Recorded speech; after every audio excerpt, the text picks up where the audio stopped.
Sweet eternal balance of all that is good, true, and beautiful, friends. The world loves a mystery, and the masses love to be entertained. Taking it to a deeper level, there are many who also yearn for truth, for justice, and for a way out of this seemingly hopeless trap of a quickly rising empire of dystopic proportions, with a stranglehold on every human activity under the sun, and a sick penchant for destruction and centralized control. So, when a force drops on the scene trailing subterfuge, mastering incognito, and posturing powerful, a force that promises to lead toward the destruction of the old cabal with their weary ways, we all perk up and take notice. We all hope to God that we finally have a hero to save us from what we fear is otherwise inevitable. We hope that Q is a miracle, and we are here tonight to try to find out how far we should cast our net of dreams in this arena. But first, before I introduce our panel guests tonight, this is a reminder to all of you listening out there that you can find Rogueways on any podcast app if you like to listen along, or on YouTube if you want to see our faces.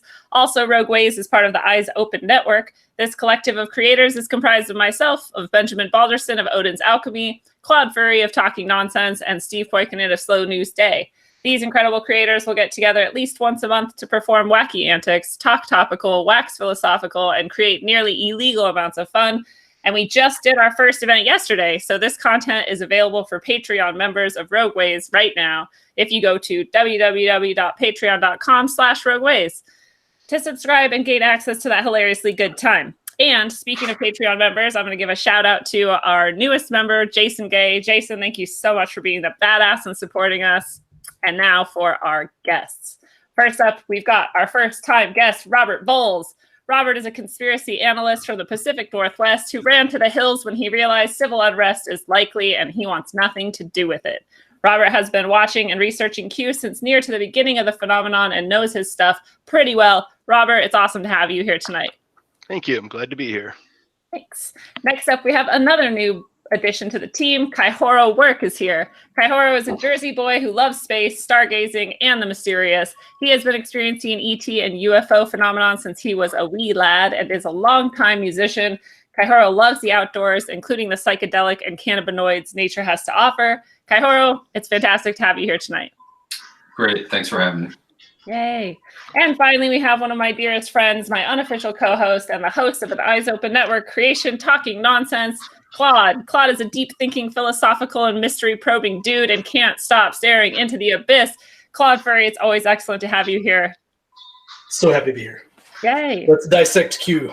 Yes, let's do it. So I'm like probably the most stupid person when it comes to Q, but I was hoping we could start with our pointless question of the episode. For you guys, what would you think would be the best and the worst parts of being Q? Take it away, somebody. I don't know. I kind of struggled with this when you asked it because it's almost like a heads or tails coin, because either you're a Q that's a good guy or you're a Q that's a bad guy. So if you're a good guy, you're out to help the people and save humanity. Or if you're the bad guy, you're basically duping everyone and working for the sinister elite. So I don't know how to choose. Right. I feel like that's everybody's answer. Yes. Indeed. You know, and it could go either way, because there's enough, and as we're going to get into, I think there's enough evidence on both sides, really, to say, well, he's a good guy or he's a bad guy. But, you know, hopefully we'll get to the bottom of that. So, Yeah, I think just knowing what was going on would be enough. That'd be good for me. Yeah. Maybe being Q and having your own agenda. That would be cool. There you go. Got anything that you think would be the best or the worst, Kaihoro? I don't know. I was kind of just thinking exactly, what everybody else said. So you just hit it right on the head, man. So yeah. I love the pyramids in your background, by the way. That's a cool tapestry you got there. Yeah, I feel like it was pretty cheap. That's Only like $15 or something. I don't really like white walls. So I'm either. White is the worst. I try to tell people this. We just painted this blue today because I hate white. There you go. I think it'd be cool to know, like if you were Q, to understand all the intricacies of what was really going on, whether you were the good guy or the bad guy. But it would also be really hard to not like just tell people whether you're the good guy or the bad guy. Like, here's what's going on, you fucking idiots. Like, figure it out. No doubt. Or whatever. It'd be hard and and fun at the same time. Yeah, knowing what was going on would be good, and knowing what was going on would be bad too. I'm Yeah. sure. Like, either way. Yeah, I mean, like we all know pretty much all. Well, not everybody does, but a lot of people know all the same things. So it's like we already do know. You know, we people have been working at this, trying to expose this stuff for so long. So I don't know. It's like we're right there already. Yeah. Yeah, we're on the cusp. Yeah. So I was wondering if we could start off, or if anybody knows anything about the cicada 3301 phenomenon. I watched the 2018 one. Well, what people saw so far or figured out so far, but Interesting. Was it only 2018? I feel like it was longer ago than that. It's not I that. don't know. There was a couple other ones, I think. Oh, Really? you're talking about the ones after, yeah. So it's basically like an internet puzzle. Maybe you guys can correct me if I'm wrong, but somehow, somewhere, somebody posted a picture of a cicada, and it was like, it had information embedded in it, and someone figured that out. And once someone figured that out and posted that, other people started noticing things, and it kind of just led on this like wild fucking goose chase of information all over the world. Yeah, with like Morse code in it or something. And Well, yeah, it's code breaking. It's some kind of group that wanted to recruit code breakers or code busters and linguists, and so they put up this impossible puzzle and say, well, let's see who can defeat it. And where did they go from that? I don't know. Like, was it ever even figured out like who?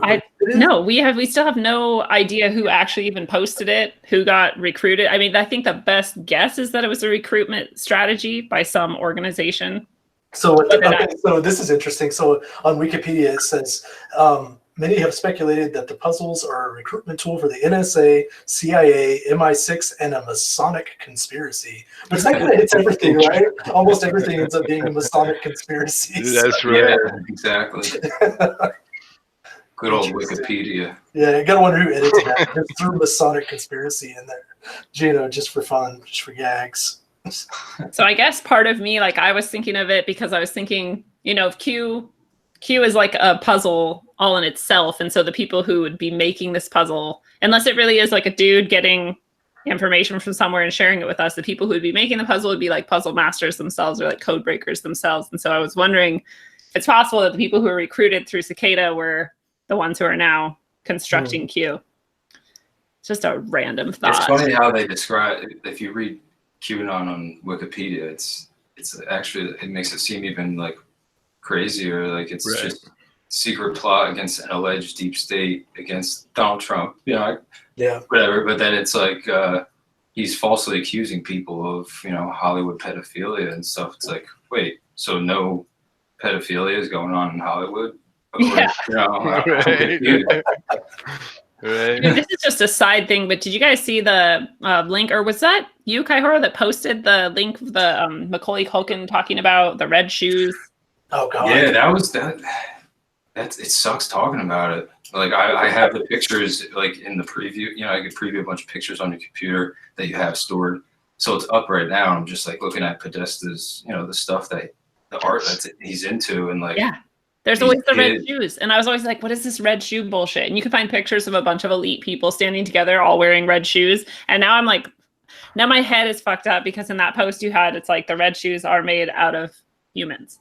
Yeah, and like Q was like trying to get people to figure that out or whatever. And so it's just weird, But so on Wikipedia, it presents it as a like debunked sort of. Well, Wikipedia is just going to present it as everything's a conspiracy theory. So. Yeah. I kind of conflate Wikipedia with Snopes now because we don't know who's editing it, and I assume it's the same people. Mm-hmm. Just take it with a grain of salt, and it's good to use sometimes, but you gotta know some other stuff. Well, so let's take it back a little bit, just because we kind of jumped the gun there, and let's start with like, what do we actually know about how Q started, or like what it is even supposed to be, I guess, from a person's point of view outside of Wikipedia. As far as I know, it was 2016, either right before Trump was elected or right after. I don't have the exact date in front of me, but on 4chan, which is somebody else might be able to explain exactly what 4chan is a little bit better, but it's a private posting board that doesn't store information. And they this QAnon started posting cryptic, I don't know how you want to say it, almost Nostradamus style, Like riddles as to what's going to be happening in the future stuff, and people started paying attention. Somebody else probably wants to elaborate a little bit more on that, but that's what I know about how it started. So. Yeah, it was in late October of 2016, and it was he posted that Hillary Clinton was going to get arrested or something like that to grab a bunch of attention, as far as I can tell. And so there we have at least I one. think it was Q. I think it was Meganon was before Q, I think. Maybe. Which is, it's, I don't know. And then when I think it was on 4chan, and then they stopped letting that person post if they were using that name or something. Then they started, I don't know, then it turned into Q, and then, yeah. Why? Yeah. Do you know why they stopped that person from posting and using that name on the? No, I can't remember. No. That seems like not but very just look, yeah, just look up, just research Meg Anon. So it's like capital M, and then the A is capitalized, and you can see the post from it and read it. You know, I have pictures right here, but I'm not gonna read it. You know, just people just do their own research and stuff, and you know. Interesting. I'd never heard of Meganon. So, okay, so it started in 4chan back in 2016. Do we have any indication of whether or not it is a person or? I have no idea. Q itself said there was less than 10 or something like that, and only 3 military or something. But I wasn't paying attention on the chance. I picked up somebody talking about it on YouTube about summer in December, I think, and thought it was BS, and then saw some of what he had posted at that time was very relevant, because I watched what's going on in the DOJ and FBI, and he was right. And so I started paying attention, and he's definitely somebody that has an in. He's usually about 2 or 3 days ahead of the DOJ or FBI paperwork. Interesting. Yeah, they're trying to get it. Oh, go ahead. No, you go ahead, brother. No, it's also good. No, I was just gonna say they're trying to get it. I feel like they're trying to get their. He's trying to get his posts like as close. It's like he posts now like 5 minutes before Trump will like tweet something and acknowledge what he said, or stuff like that. But yeah, it definitely seems to be a person, because it's like the pictures they leave to. It's like he'll give you a picture of like his pen and the reflection of the back of an iPhone, and shows like a office in Air Force One, which is actually now called Q0 is his call sign now. So it's like a new thing. It's pretty wild. Yeah. So one of the this was a while back. This was probably early 2017, late 2016. Somebody had asked if Q was a real guy. He like posted something on the replies on 4chan, and then not even 5 minutes later, on President Trump's, I think it was either President Trump or one of the cabinet members, had posted a picture of their feet walking down the hallway in the White House that coincided with the post that was given on 4chan. And it's almost, it is someone there. Whether it's one person or a group of people. And then, like Kaihura was saying, there was a whole deal having to do with Air Force One there for a couple of days, because the name changed to Q01, and there was a bunch of speculation going on, with Q drops at the time. And then the name of Air Force One changed in mid-flight, which apparently never happens, and then changed back to Q01 in response to some tweet that Trump made. And it's just bizarre stuff. This was like, 4 or 5 months ago that happened? It wasn't that long ago that this happened. And of course, none of that's ever picked up by, mainstream media. Q has gotten a little bit of, press in the media, but mainly because of people wearing T-shirts at Trump rallies that say, Q or whatever. It's really funny, because like Q will just drop like 10 links at a time, random days. Yeah. Like if I'm just a LARP, why are all these articles from the Washington Post talking about me? It's just like so many. It's weird, because it's like what happened with Trump. He like spent no money and is all over the TV before his presidency, and then wins the thing, and then it's like they're giving Q all this bad publicity or trying to debunk it or whatever, rightly so, whatever they feel like doing. But it's like having the opposite effect. It's funny. Yeah. Yeah. Or even more effective if they want. You know, it depends on the agenda. But. So Q is up in 4chan, and that's also where the Keck mimetic, like meme magic shit is coming from as well, right? I follow Absolutely. on QAnon.pub, I think, is what the latest ones you follow now. But I don't even go on 4chan now. I just stay on that other, whatever I just mentioned. What is it? QAnon.pub? Yeah, that's where they're coming in now. I don't know if they're coming in on all three, 4chan, 8chan, and that, but that's the one I checked out. Yeah, I think he started on our poll. I think that's right. On a 4chan Yes. poll. Oh, see, because somewhere in my head I thought Reddit, and then I was like, no. Yeah, well, there was a poll on Reddit, and it was like almost like a repost from 4chan, because 4chan dumps. It doesn't say anything historically, which is why people post on 4chan. Yeah, that's why people like it. Yeah, so that people would repost over to Reddit or to, I think 8chan. I don't know if 8chan dumps or not, but it's Q posting because of the trip code that's given. But and so people save those, and there's entire archives going all the way back now.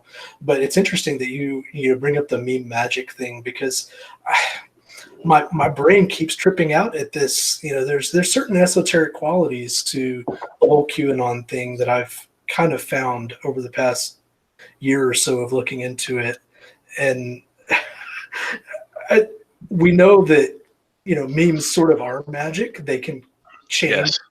They can completely change public opinion, public thought, the global consciousness. My gosh, a green frog changed everything, and that started on our poll. The whole Kekistan movement, all that fun stuff, and that basically got Donald Trump elected.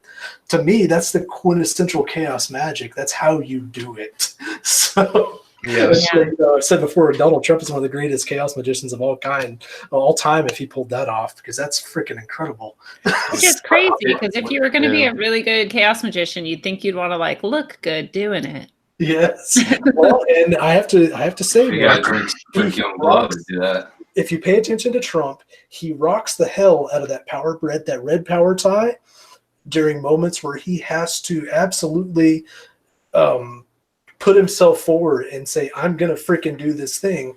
And then if you watch other times, whether he's in the debates or, whatever, he'll wear a blue tie. And anytime he does that, he's more subdued. He's more laid back. He's more kind of going with the flow. And if you look at the way he's training you to Oh, no. I was just look at the colors. He's just using what we should all be using. Yeah. Absolutely. Because every one of those colors relates to a vibrational frequency in our psyche. Red is dense, and it's the masculine, and it's putting itself forward. That's why they call it a red power tie. Yeah. Blue is the more indigo color. It's the more airy. It's the more feminine color. I don't know why blue ended up being the color for little boys, but that's what it is. It's this more airy color. Softer and subdued. And he uses those things to great effect, and there's a reason that dudes use those things in boardrooms, because they work. And what is it in the Matrix, the woman in the red dress? Boy, she gets your fucking attention real fast, doesn't she? Yeah. So, well, I think I even read something once that if you're wearing red or orange, you're more likely to be successful in flirting and stuff. Yeah, it's good that you brought up the magic side of it, because it's like he definitely, I think right when he got into office or whatever, he's reading out of a certain section of the Bible. I think it's like 133, Psalms 133 maybe. And, it's a big Masonic number and stuff. And, he does certain things on the full moon, because you're supposed to do things, it's how we've always done things on this planet. The ancients did stuff. But the interesting thing is that Q, he brings up the fact that, why at school shootings and stuff and shooters, there's always this dude that's reporting on the camera that's wearing a Masonic square and compass hat or a necklace. They're all there. So it's weird that I don't really get what Q's trying to say about that, because he's saying that they're there being actors for the camera, being interviewed about these school shootings, and at the same time he's kind of that's the same verse that they say in the early levels of Freemasonry, what he read out of that, Psalms 113 or whatever. I don't remember. Exactly. It's like he was posturing to show people that he is Masonic.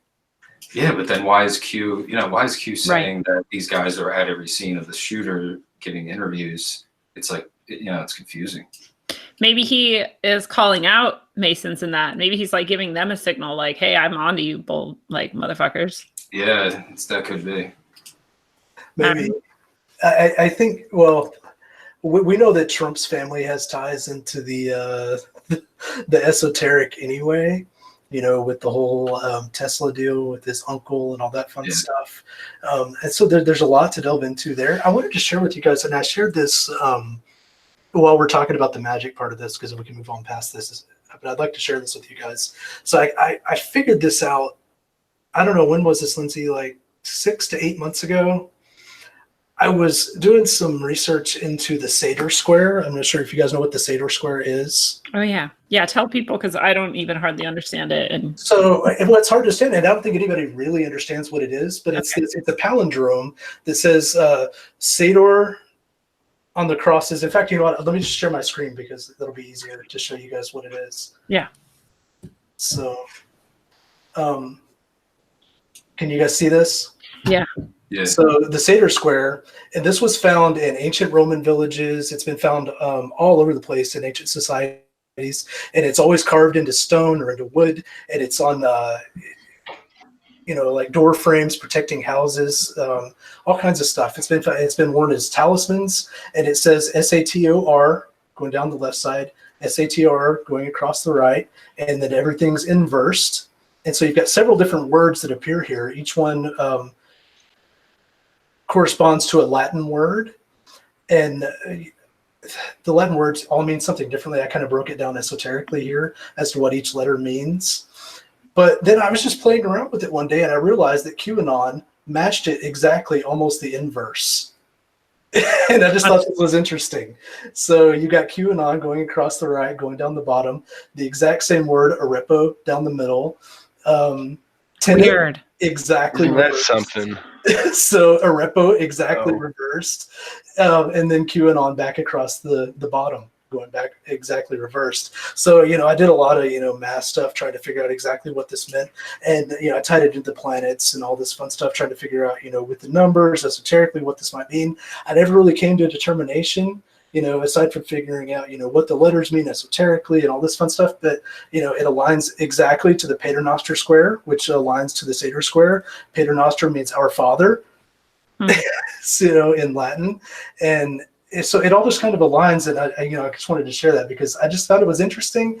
I tried to get some other eyes on it. I tweeted it to Jordan Sather and Gordon White and a couple other people on Twitter. Dude, do they even know what you're talking about though? Because that's the third time you explained it to me, and I only just now understood it. Well, they should, because this is a big Aleister Crowley thing.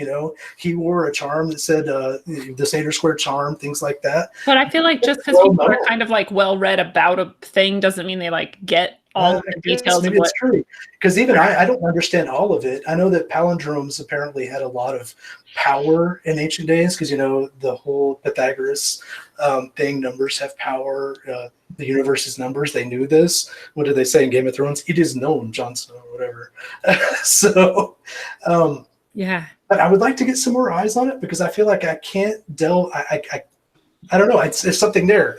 It fits exactly. Everything's exactly reversed. So I don't know if anybody out there knows anyone that knows something about their Seder Square and palindromes. Let me know. So yeah. Anyway, I find it quite interesting. I can send this to anybody that would like a copy of it. So it's pretty amazing. So I want Q to respond directly. Maybe I should tweet him. Yeah, seriously. Or throw it on 4chan. See what people say. I was like, is there a way that people communicate with him? Or her, or whatever? The collective from Russia? Whatever. He does have Ask Me Anythings on 4chan, I think. What? And he does respond. Wow. Yeah. Yeah, I didn't know that. So then what are those types of things? He's talked about, he's come out and said that, when Trump made the announcement about Space Force, he made a bunch of, he replied to a bunch of questions about that. People asked him, he acknowledged it, said, "Oh, we've already been there. We've been to Mars, all this fun stuff." So he's saying all this, and at the same time, he's tweeting, he's posting about all the political stuff. So it's like, whoa. So you're kind of giving some credence to what David Wilcock talks about. At the same time, you're talking standard political stuff. What the hell, man? I don't even know what to think. So yeah, it's wild. And the Golden Globe things, did anybody catch that? No. The whole thing? Oh, well, like they showed, first of all, there's all right, so there's a movie, White Squall, which has a bell in it that says where we go one, we go all. And Jeff Bridges is like a star in that movie, and it was like a tribute to him at the Golden Globes, and they showed the bell. That's only like the only part of the movie they showed. They showed the bell that said where we go one, we go all. And that's the same night where they just walked out and gave the celebrities vaccines. So, oh shit! I just heard about that. Like they literally injected celebrities with vaccinations during the Golden Globes. Live. That's right, they did. Yeah, I don't even understand really? what's happening. It's like, I don't know if it was like, okay, we have control, or like, you know, we're in control now, which is why that movie played. And it, you know, I thought of it in a funny way, is like they vaccinated the celebrities with something that, you know, that we would want them to be vaccinated with, or something like that. Not like, you know, not like a normal vaccination type thing, like something in there that, you know, just expose what it's all about, or whatever, you know, just your mind can wander there. But it's just, why would they do that? Why would that movie be playing at the Golden Globes? You know, just, it's weird. So you think it was like a possible like messaging from like some message, sort of but Trump? you just gotta figure out what you want it to mean, I guess. I don't know. It's hard. Because It's propaganda. You think it's propaganda? Absolutely, yeah. Just because the vaccination thing is so like in our face and heated right now? Yeah, yes. Yeah. Yeah, that makes sense too. Wait, so the bell, like where we go one, we go all. Yeah, it's like a movie. And this is the thing. It's like if it was, I don't know, it could be AI, it could be other things. But it's definitely trying to expose some things that everybody wants exposed. I don't think we really want to talk about disgusting red shoe type of stuff, but like all that stuff's being, you know, talked about. And like you would think if a movie to reference the cabal, because I've watched Lucifer Rising, you know, it was a dude that was big Aleister Crowley fan. You know, that's a pretty cool movie though, actually. But it's you know, you would expect a different movie to represent the idea, because like that movie, if you watch it, there's nothing weird in it. There's no like sacrifices. There's no, you know, I haven't noticed anything. It's just like a normal movie about dudes that go onto a boat and they, you know, they're trying to either get better with their lives, like teenagers or something. They go on a trip and this big storm comes at the end. But I guess that's what the movie, you know, somebody, I don't know what Q is, whatever, but I don't know why that movie is important, but that's where we go one, we go all comes from. It's on that bell, but yeah. Interesting. Yeah, I heard some other things that I can't remember right now about the Golden Globes. Or was it the Grammys or whatever the one you're talking about where they came out and vaccinated people, that there was other weird shit that happened as well, but I can't remember any of it. You guys? That blows my mind. That's fucked up. Yeah. I mean, it really is like hitting this like fever pitch. And in Washington where I'm at, and I've heard like in Maine and some other places, they're introducing legislation to make it even harder to opt out or whatever it's called. Anyway, to keep your kids unvaccinated. Yeah, it's and terrifying. go to public schools. Yeah. It is terrifying. It's terrifying to me how many people just don't question it at all and are just like, yeah, of course we want everyone to be vaccinated, take away their right to whatever. And it's like you are arguing for the government being able to inject you with anything they want. That's right. What you're arguing for. Whether you like vaccines or not, this is what you're supporting right now. Yeah. That's terrifying. Yes, it is. It's terrifying that people argue for that stuff. So what are so like, wait, I had this question. If he's or she or whatever, if this person Q or this group of people or whatever Q is in the White House and there seems to be evidence that alludes to that seems to show that that's true, why wouldn't people just know who it is? People on the inside who are probably trying to figure this out and stop it, why wouldn't it be clear to them who it was? And why wouldn't they just like take them out? Well, that's where you get into the whole this is a psyop thing. Okay. Because you're right. How many times has Donald Trump himself gone off on leakers? You know, it wasn't that why, what's her name that was on The Apprentice with him? I can't remember her name anyway. That's why she was out. And there's several people, and he went off these huge rants on people leaking information, leakers. And wouldn't Q be like the leaker of all leakers of leaking information? You know, stuff that's. But on the flip side of that, one of the arguments is that he's never giving any direct information. He's giving everything in this really cryptic way, saying trust the plan. You know, WWG1, WGA, where we go all, and figure this out. You know, if you guys can figure out the clues, then you know the information, but I'm not giving it to you directly. So, yeah, well, sometimes his clues are pretty, like just flat out showing you what kind of art Podesta is in with kids with their hands tied behind their backs in a swimming pool, and then posting a picture of Anderson Cooper's mom's. What is it? Vanderbilt's house is like the same pool. It looks like Newton's there, and it's, you know, it's just like crazy. And then he posts a picture of Eminem with a girl that was on Podesta's plane with Bill Clinton, and it's like somebody has access to all these surveillance photos. It's just like it's just wild. And the thing is like we just got to keep in mind that before Q came along, we the community have done so much. Even in like the UFO field and the, you know, the hidden technologies and stuff like that, like we've been pushing this stuff. All of us around the planet have been really doing this for the last 40 years. So like, I don't know. It's like, even if Q is whatever Q is, we're still going to do our thing no matter what. And, you know, we can't stop that, you know? Right. It's a zeitgeist. It really is. It's like it's a cultural thing, and it's not really talked about in the realm of, you know, the whole zeitgeist thing.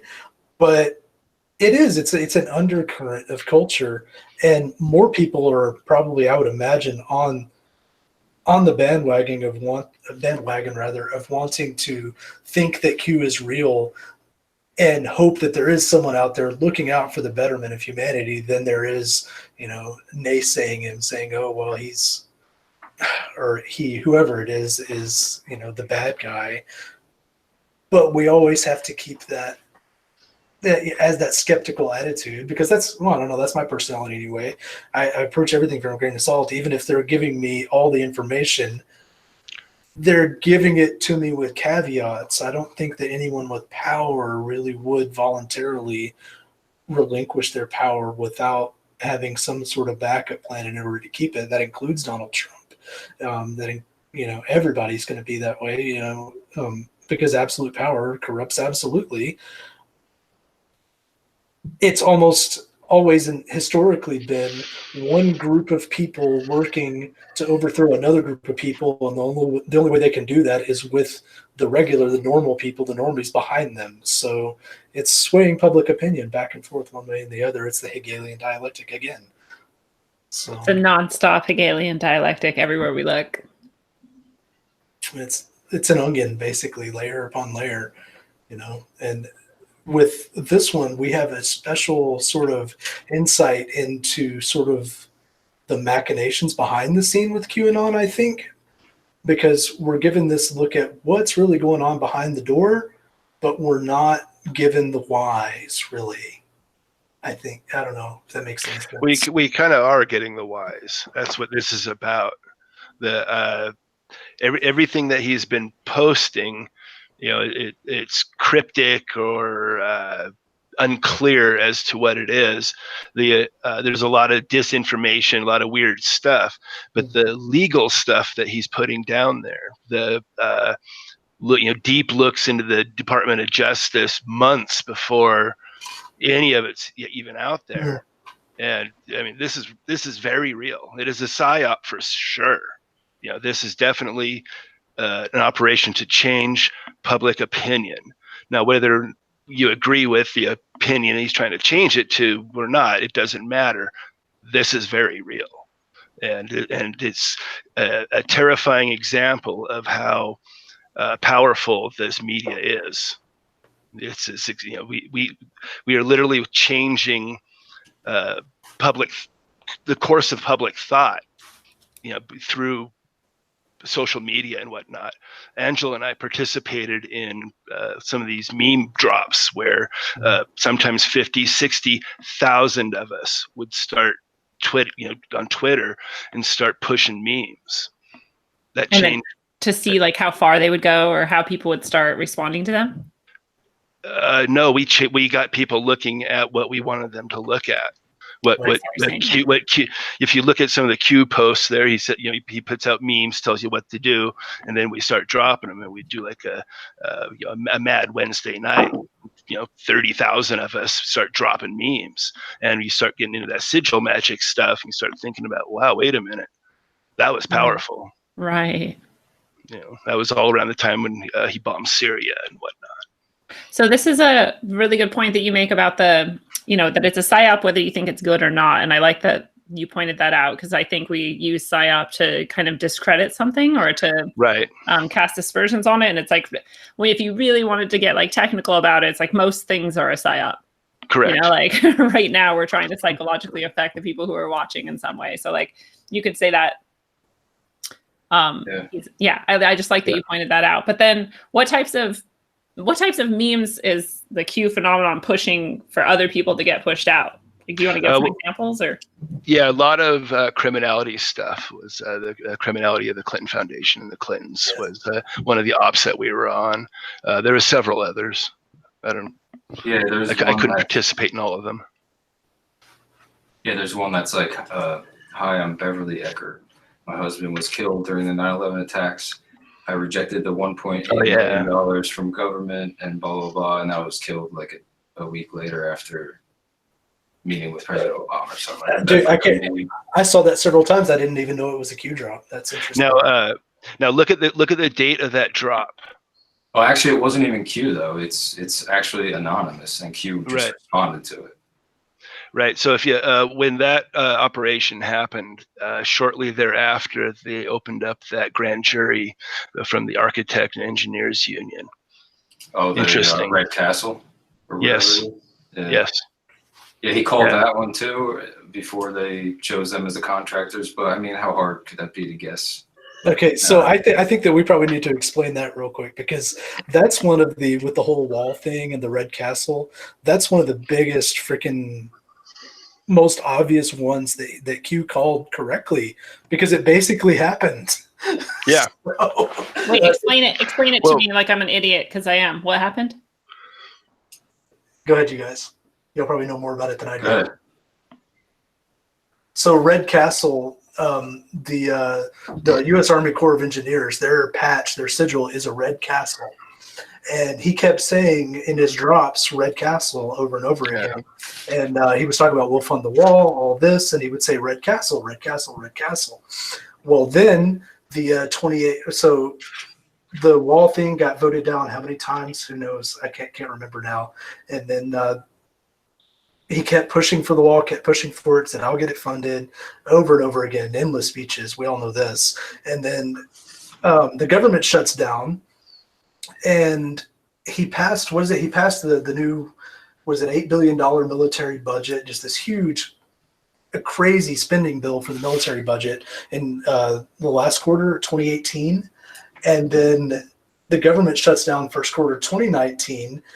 As soon as that ends, he ended without getting funding for the wall. And after the government reopens here a few weeks ago, he signs this executive order saying, I'm going to fund the wall. How is he going to do that? He's going to use it with the U.S. military using the U.S. Army Corps of Engineers, the Red Castle. Wow. Yeah, and while all that's going on, they like to distract you. We got like Ultima Thule with that New Horizons that's taking pictures of. We have, Bennu. We have like Chinese putting somebody on the moon. All this is happening and gets like barely just coverage from people that are actually interested. Right. And then everything else is all over. Correct. So, pay no attention to that. An asteroid that has things on it that look like buildings and, An asteroid. Just like that, what is that, Oumuamua or whatever? Oumuamua, That one's also just an asteroid. Yeah.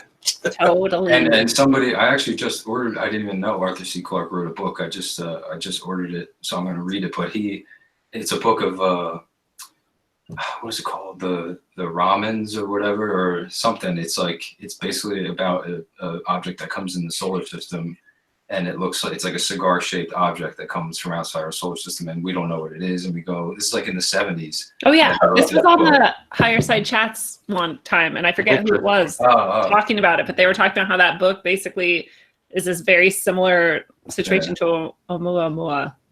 How many books coming true do we have to have during the Trump administration? It's getting fucked up, you guys. Yeah. Even before that, when the comic book that had the face on Mars in it, and it's just like before, and that was in the 50s before we even sent Viking there. And you know what I mean? It's just wild.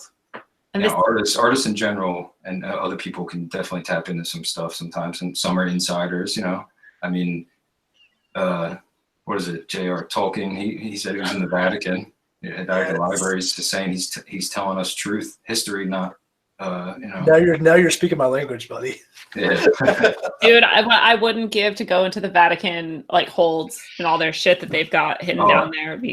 Emery Smith and Pete Peterson talk about that. Well, actually, no, I think Pete Peterson has some crazy stuff about the Vatican. But they say it's a 40 square miles of library underneath the Vatican. Is that what something like that? It's just that's amazing. Like, there's like clear glass. It's clear glass things. You stand on and it like lifts you up, and just like squares that go everywhere throughout the library. And some things are like millions of years old. Something whatever. But dude, we don't know. We haven't been there, so you're just taking somebody else's words for it. The fun speculation part of it for me is, I look at everything almost as, especially with Hollywood and a lot of famous authors and things like that, the whole predictive programming thing, it's a slight revelation, one after another. And I like to look at the Indiana Jones and see that huge warehouse of all this shit in it, including the Ark of the Covenant and everything else you can think of, aliens, all kinds of stuff in there. To me, that's a picture of probably what's under the Vatican. It really is. And in this day and age, there's no excuse of why you couldn't digitize all of that shit and let everyone have access to it, except that you're, hiding, who knows, all kinds of shit. But you say this day and age, but it was probably a long time before that. We could have had this technology and didn't. But yeah, true. That's just my own woo-woo in my mind. But yeah, we did have that. We did have some technology at some point. That's for sure. Absolutely.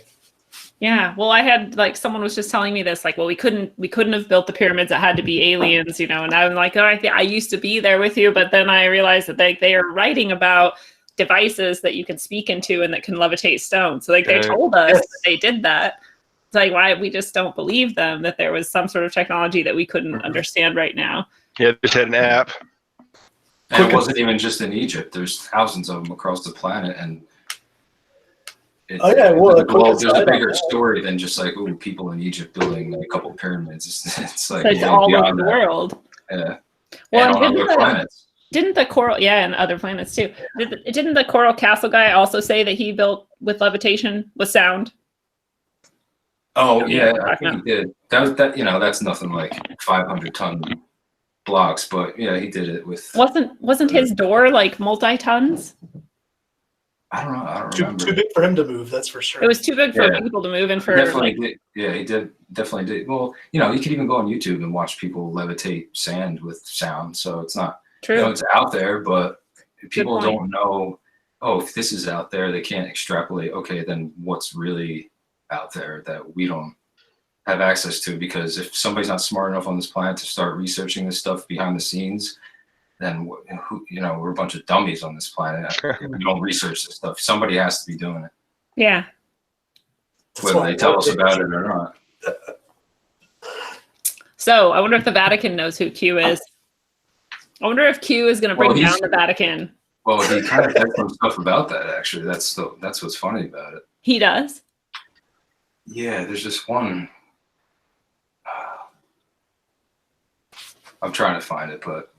Because I feel like the Vatican are the biggest child fuckers of them all. Oh yeah. Oh, definitely. Yeah, there's. Yeah, I think the Pope just gave a speech I don't know, the other day about, or I don't know, somebody reported on it. and he's doing a couple speeches in like a weekend. It was this weekend. So yeah, Michael Salla actually talked about it on his YouTube. QAnon made important connections between the Vatican and the Rothschild family. So that's interesting.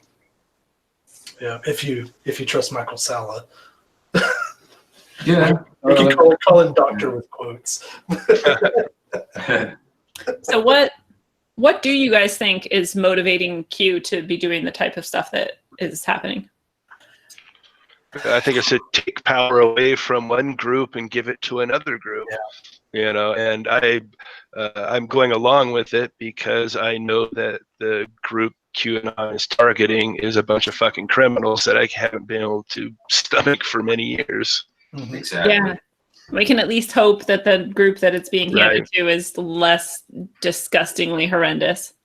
Right. Exactly. It seems it really. I mean, it might be weird to say this, but I feel like it's because, I mean, the science is there that shows us we extrapolate our reality from the fabric of a geometric physical, not physical, like physics reality. So, you know, this and our collective consciousness, that's real. So this could be, you know, a manifestation of our subconscious, our consciousness as a whole on this planet, because it's like this stuff's going on at the same time, but he's not really covering a bunch of space stuff and, you know, the ruins on there, that's other people's deal on this planet, and, you know, the other kind of insiders, you know, whatever. So it's like everything's really coming to a crescendo.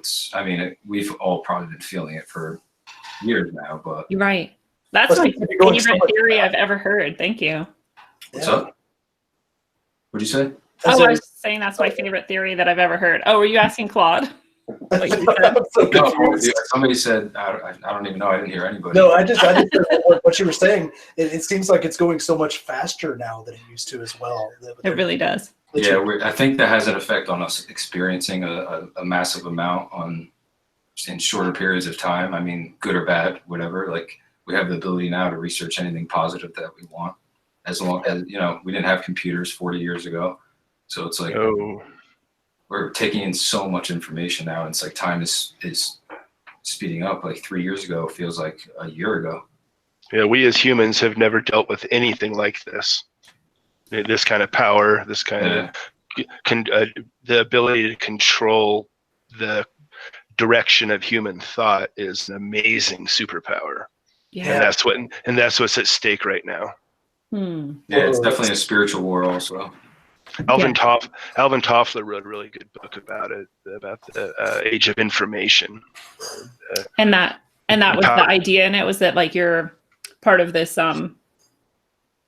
ability to process all of this information and put out all of this information would need to come to some sort of head, because it's actually like influencing then the collective mind. Yes. Yeah, and in the last 5,000 years, I think it is, our DNA has changed like 7%, which is like, compared to what it has millions of years before that, it's just insane, like an insane amount. Oh, like it's ever faster than it ever has been before, as far as we can tell, like the mutation of our DNA. Yeah, I mean, exactly. And like within 5,000 years, we went from, well, depending on certain history, we went from, you know, just learning how to farm and stuff to going out in the solar system, walking on the moon, having computers, having quantum computers, having stargates, stuff like this. It's just, it is a trip. Because like natural evolution tells you it takes however long to evolve to what we are right now, and that's definitely not what happened. You know, energies throughout the cosmos, that plays a role in changing DNA, because you know, all over in the past, Precambrian and Cambrian explosions and stuff like that. And going over the galactic plane, I definitely felt those energies. 2012, it was definitely wild. Yeah, I'm still like stuck on this idea that Q is like a manifestation of the collective, like consciousness, subconscious will to like wrest power of our own. Something has to come. Something has to happen. You know what I mean? It has to be something. I think the converse is true of that. I think that it is shaping thought and getting people to look at these issues and drive these legal challenges forward. And they're forward. These people are done. Yeah. Yeah, that's true. It's like they got certain people on board to the conspiracy community, if you want to call that never would have gotten on board because they probably would have just been home watching whatever America's got on or whatever. And then now all of a sudden they're like Q fans and they see what he posts, because when they would never see anything like that probably, because people have been doing that before Q. So it's like, you're right. It is shaping what people think, and you have to see what, other people have to stay strong and stay true to what you did before Q came along, and you know what I mean? And it's worldwide. This is worldwide. Yeah, a lot of things in France are going on. It's crazy. Oh my God, yeah. France, Italy, Portugal, Spain, Canada, England. Well, and you can't discount America from that. The United States is very fractured right now. Canada as well. But you're right. That divide is still here. We're not militant about it, at least, for the most part. But that divide is still here. It's a powder keg. Think about this. Think about what would have happened had she won. Every one of those caravans would have driven straight up into our country, just like in Europe 3 years ago. Well, you know what? And look where they're at. We would be there right now. Oh yeah. I think that's true. I also think we would have started wars with Russia. And that's why I believe the military stepped in and did this. So that's an interesting. While you're on that topic, can you explain why, like, the information or the evidence is that seems to indicate that Q is actually like a military, or Q is aligned with a military coup almost, or something? You could look at it either direction on that. But yeah, I believe that when Donald Trump was the president-elect and Admiral Rogers went to his office and talked to them, that kicked off the thing, and he was head of the NSA. They got a new guy in who's NSA. I'm guessing that they're probably the Q guys. Okay. And then there's other non-military probably. But I believe that they are taking down this huge cabal of evilness that we have all been witnessing for many years grow and fester worldwide. And it looks like they're doing it. There's no way he should have won. Right. The shock and awe on their faces when he won tells me he wasn't supposed to win. And she didn't even come out to say, concede. That was enough to say, whoa, she did not expect this. Yeah. That was to create a legal challenge when they brought out the narrative to try and take the presidency away from him. Yeah, and it's good that we can have some other things to reference, like Eisenhower definitely warned us about some bad shit that was going on, and as did Kennedy. Exactly, that's what I was going to say. So it's like, and he got picked off. He was trying to take down the Fed and trying to share some peaceful space findings with Russia and bring them into our space force. Just be a normal, civilized world, and he got taken out. So there's been people. Somebody had to have formed a group. Like if we were talking about this and we were all in the military, like I would right now say we got to do something about this. So just like human nature, somebody had to have formed something, whether that's Q or not, who knows? But I don't know. Yeah, if you look at the dates of those caravans that came up, those were not organic. Imagine moving infantry units through that kind of terrain. The water, where they shit, the food, all of that. That was planned for years. 2 years. I almost wonder if they were already staged. They were. It was in those places, because they didn't in the time that it took those people to come from South America to up through Mexico walking. There's not enough time. They didn't walk. There was trucks. Well, they looked like clean and like not even sweaty or dirty. I'm like, you didn't fucking just walk thousands of miles. Like you shower and change your clothes today. Like what? Yeah, that was a UN operation. All the way. I think it was too. Yeah. Oh, it absolutely was. You can look at the pictures, especially the Canadian news. Some Brazilian news has great pictures of UN trucks running. Oh, wow. And what was it they were pushing this year? The World Migrant Initiative or some bullshit like that, where they control human migration. What an awesome power. Are you kidding me? Seriously. Wait, this is what the UN is doing? Yes. Is this part of their like 2030 thing, or is this like? Yes. That's so disgusting. Like 2021, Agenda 21 was bad enough, and now Agenda 2030 is like, fucking these people are insane. Yeah, but a bunch of nations didn't sign it. Canada did, but a lot of nations in Europe, in the EU, didn't sign it. That's causing a lot of troubles, and they're fighting over how quotas of these immigrants. So it's just crazy. That's where we would be right now had she won. She would have signed that, and I'll have New York second. I want to bring up something about the what if she had won, because we're kind of discussing that Hillary thing. One of the things that really gets me is this whole we're talking about Oumuamua and the space stuff. When the John Podesta emails came out, Tom DeLonge from Blink-182 was involved in those emails and all that fun stuff. Q even posted about, he posted innumerable stuff about Podesta, but Tom DeLonge was involved in that. And then he goes on the Joe Rogan podcast and he talks about his new, this was, I don't know, maybe it's a year ago, maybe, talking about his new To the Stars Academy and all this fun stuff. And now he was working with the Clinton campaign to bring more information to public awareness as far as information about extraterrestrials and all this fun stuff, and how he has all this insider information. And it's hard to speculate as to what would have actually happened on that end of it had she won. What would we be subjected to now from that angle, from this sort of alien esoteric angle? Because you got Tom DeLonge, Blink-182, one of the biggest rock bands of all time, in this public awareness, this public sphere, pushing this, this whole, hey, everyone get educated about aliens. What do you guys think about that?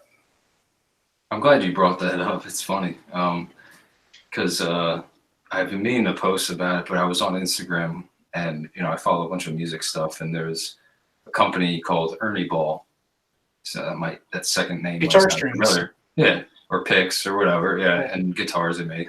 Ernie Ball, I'll say that again. Maybe you can add an extra A in there if you want. But oh shit, I never made that connection. But so there's this ad running for Ernie Ball, and this was like right when this is going on, I feel like, and it's Tom DeLonge playing his guitar. I'm like, what's on his guitar? So I go back to the ad. And I take a screenshot and I zoom in, and it's like his guitar has one sticker on it, and it's a square and compass right by his picking hand. Yeah, so I have that picture on my computer and like circled like circled it, and I just been meaning to post it, but I haven't. But I'm glad you brought that up, because like I feel like that definitely it's a crazy world, false alien invasion scenario push thing that Warner von Braun was talking about. And I mean, it still could happen, but it's just funny because it's weird. He like went on Joe Rogan and didn't really, he's like, oh, I can't tell you, it's a secret, or whatever he's saying. It's like, I can understand it to a point, but I think he was getting fed some disinfo for sure, and he might not have known it or whatever, but but there were some high-level guys involved, like people from the Pentagon were in that group, To the Stars and stuff. They might still be doing stuff, who knows? But private. It's still there. DeLonge still tweets about it once in a while. Oh, all right. So it still goes on, but it's like, what the hell? Because he's got high-level physicists, people that worked for White Sands in New Mexico. These ex-NSA guys, all these, as his top-level people in that organization. Why were they placed there? Yeah, would you ever be in an organization with John Podesta? Oh, God. Yeah. So, like, why would you even go public with that? I don't understand. So bizarre. So bizarre. I feel like we should probably give Podesta some hate while we're talking. Give him some hate? Would you give I mean, I hate him. He needs to go into another realm and heal for a couple centuries. Sorry, what'd you say, Kaharo? He needs to go in some lower astral planes and heal for a couple lifetimes. Yeah, for real. Before he gets back. That was such a nice way to put it. I should like adopt that instead of saying like we should kill that motherfucker. Yeah, right. Yeah, because then you get whatever the universe is going to bring back to you for, that's just how the universe works. Reaction, action, reaction for everything. I think I have a special translator that surrounds me that like tells the universe what I actually meant. There you go. You got an apple fish. Because I'm really lucky and I say shit like that all the time. I think it works for me. All right, so we never got to what is Lodestar, because I don't even know what it is, but you guys were talking about it before the show a little bit.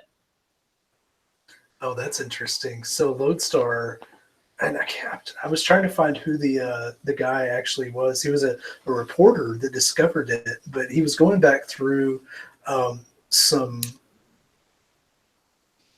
speeches and papers that Mike Pence had written, and he kept using the term Lodestar over and over and over. Mike Pence did? Mike Pence. Mm-hmm. And so there was an anonymous op-ed that I think went to the New York Times. I think that's right. And he came out and he was talking about Trump, and he was talking about how it was, the whole disaster thing. The whole administration is a disaster. I'm paraphrasing, but and it was something particular that he was talking about in there. I'll have to go back and read it again. But anyway, in that, he used the term Lodestar a couple of times. And this reporter is able to, he sees that word and he realizes that that's, it's kind of a unique word. And he's able to piece together all this stuff that Mike Pence has said over the last couple of years. I think it went all the way back to 2004. And Mike Pence is the only person that uses the term Lodestar. So he kept using it, and he eventually ties it in and says, okay, well, this anonymous guy that wrote this scathing piece on the Trump administration was Mike Pence. And of course, Pence comes out and he denies it and all this fun stuff. Trump denies it, and it's this whole thing. But it kind of became this sounding board for 3 or 4 months from the left, saying, "Oh, we've got our own QAnon now." This guy on the inside, and he's telling the truth about the Trump administration being a disaster on the inside. Praise Lodestar and all this. And then for a little while, it became QAnon versus Lodestar, in the communities. And it's just interesting. It's that whole people want somebody to rally behind. And I think that's one of the calling cards for QAnon, and that's sort of why Trump got elected. People were able to rally behind the man. He was saying things that people wanted to hear. He was really good at saying it. He's not an articulate person, but he was good at saying it. And then you got this shadowy figure QAnon in the background backing up what he's saying, and the left wanted that. And what's the classic thing they've been saying for a couple of years now? Or really since Trump's been elected, the left can't meme. I think that was their attempt at memeing. Poor left. Aww. Yeah, doesn't it mean like the North Star or something, or Polaris? Yeah. That's a nickname for Polaris or something. Huh. Well, I'm just Googling what it means. A star that is used to guide the course of a ship, especially the Ooh, there you go. He started guiding the ship all the way in 2004. The guy that did the op-ed said that they were actively pushing against Donald Trump's administration. I thought that was actually pretty. So it gave the left a lot of, because they love obstruction. They thought, oh, great, we got these people, and they're going to slow down his executive orders and blah blah blah. So. You want to know what the funniest thing that I found about the whole Lodestar thing was? The fact that all of a sudden one day everybody's like praising Mike Pence for being so brave and coming out against the Trump administration. And in the same breath, they'll hate him to death because of his religious views, against homosexuality and all that fun stuff. And it was like, my gosh.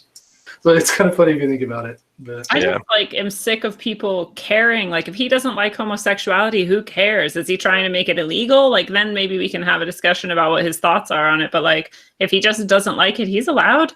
Yeah. Yeah, as long as it's not harming anybody. Exactly. You could tell me like if he doesn't like chocolate cake or not. Like I don't care. It means as much. I think he's on record saying something like homosexuals should be reprogrammed or reconditioned or something. You know, it's but even then, like you're allowed to think that. That's exactly. I don't like you, but like that's your idea. You're able to think it. Once you go out and say like we're gonna make it a law and I'm gonna put a program forward that takes like now we got okay now we can like have something to criticize. Like if you just like think that that's the way the world should be, that you're allowed. I think everybody should have a unicorn.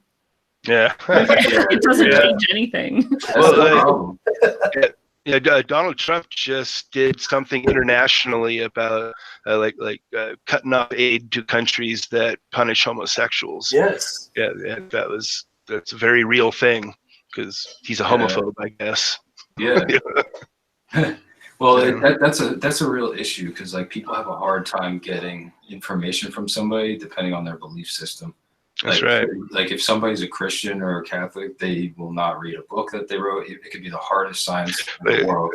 They just don't give a shit. Yeah, it's a perfect situation for separating people. Yeah. It's a huge propaganda bonus to have different religions and organizations and whatnot. And it's a logical fallacy to take a portion of something and dismiss the entirety of it based on the portion. Baby with the bathwater. That's what they call that. Yeah. Yeah. But that happens in almost everything, though, especially like in the esoteric and communities and in the UFO research communities. When the second you hear it, the whole paper could be laced with truths and things that are logically valid, and then you've got one thing in there about reptilians, and the whole thing gets trashed. Yeah. David. Yeah, or like people, with anyone, pick anyone, your favorite like conspiracy theorist or public speaker or whatever, and people will be like, well, they're a shill, and it's like, oh, so I'm supposed to like ignore everything they've ever said about anything, correct? Because they may have some influences that you don't love. Like I'm capable of determining what seems logical and what seems reasonable for my life, and it doesn't matter really where it came from. Mm-hmm. It's super important to listen to other opinions. Yeah. To constantly bounce yours off of other things, or it doesn't mean much. Yes. Well, yeah, be able to listen to that other opinion and hold it as valid in your mind while continually being able to hold your opinion as valid as well. That keeps you, there's a word for it. I'm losing my word at the moment, but cognitive dissonance. Yeah. You can hold these things without being swayed one direction or the other, and hold two contradicting opinions as valid at the exact same time without losing your mind. And in today's culture, it's almost impossible for some people to do. They just discount everything that they're told. And then therefore it's also so easy to control social opinion about things because people will start thinking something and then someone will just throw out like, oh, well, they're a Nazi, and everyone's like, oh, fuck that person then. And it's like, it's a physiological effect from the dopamine feedback loop. Yeah. Without a doubt. And they feed that too. It's kind of like the absolutely Kekistan, the frog. It was never meant as a racist symbol or anything like that. But you show it to certain groups of people, and they'll call you a Nazi. And impossible for them to even look at it without thinking you're some kind of cross-burning racist. So the propaganda machine is incredibly powerful, and it's been turned up to 11 for 4 years now. It's crazy. Yeah, and the problem with this kind of operation is it'll start feeding back on itself. There's not enough victims. There's not enough. They have to really start generating things to be outraged at that are worse than the last one because to get their attention because they're numbed by the dopamine. It's got to be super sensational. Good point. Yeah. Yeah, I mean, it's just crazy. They know that TV activates the right side of your brain. Yeah, and it's just going to get crazier because if they're not getting their hit of dopamine, they invent something. Right. A la Jussie Smollett attacking itself. It just makes me laugh because it's so silly. Just look at what we've seen. We've seen people marching against their own rights. We see people attacking themselves. I mean, this is madness, and it's just going to get worse. People calling standing aggressive. Right? Yeah. I love that. I can't wait to learn how to stand aggressively because I just want to do it all the time now. Yeah, I was shocked. Absolute crickets about the Black Israelites and what they were saying. Crickets. Crickets, yeah. It's madness. That was like some deeply racist, like hateful shit. And like, that's fine. You're Black. You can say what you want. Yeah. I thought it was funny when they came out and they were doing their whole thing because in a lot of the esoteric groups, we deal with them a lot because it has to do with, white people could never have, built the pyramids or had anything to do with any of this, It's like, holy crap, I've never met a more racist group of people. Right. How about that women's march thing? That was crazy. They canceled the first one in California because it was too white. Then we come to find out that that's the good optics. It's actually they didn't like the Jews, and then it spread throughout. Louis Farrakhan and Linda Sarsour are backing them up, and crickets. It's the weirdest thing. It's like they don't know what to do. It's feeding back on itself because there's not enough victims, I guess. Yeah. Themselves.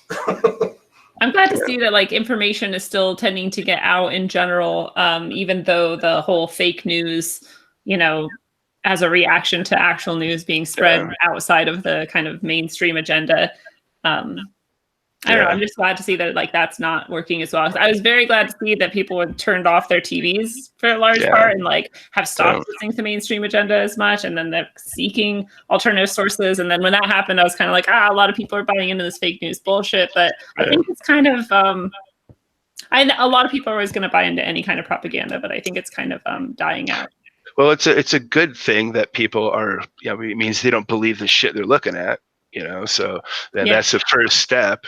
Okay, I'm not getting the real story here. At least that's the first step. And finding a trusted source. There's the challenge.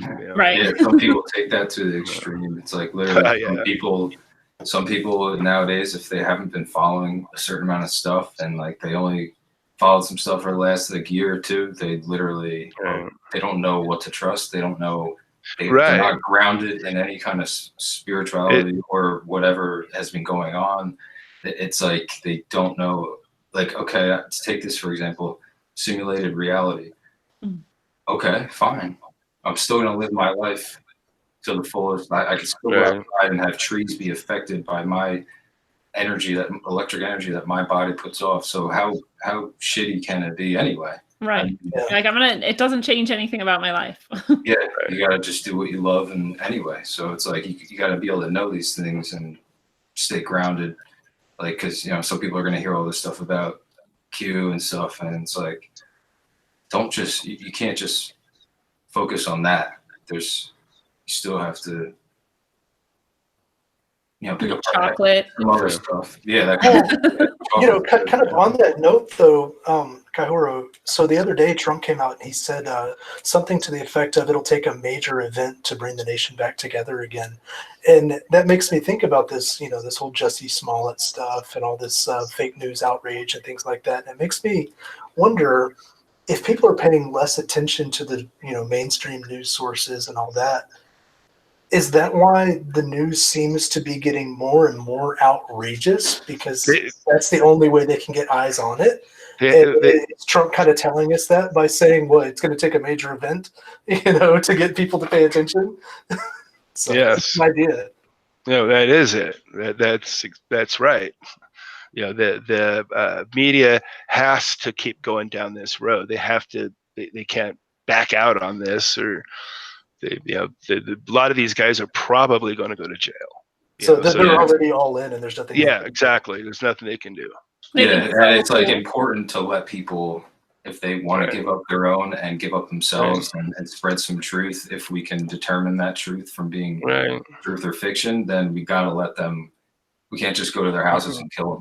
Right. I mean, Right. you might want to. Yeah. And no matter how this ends, it's likely to be a train wreck. I mean, this is, yeah.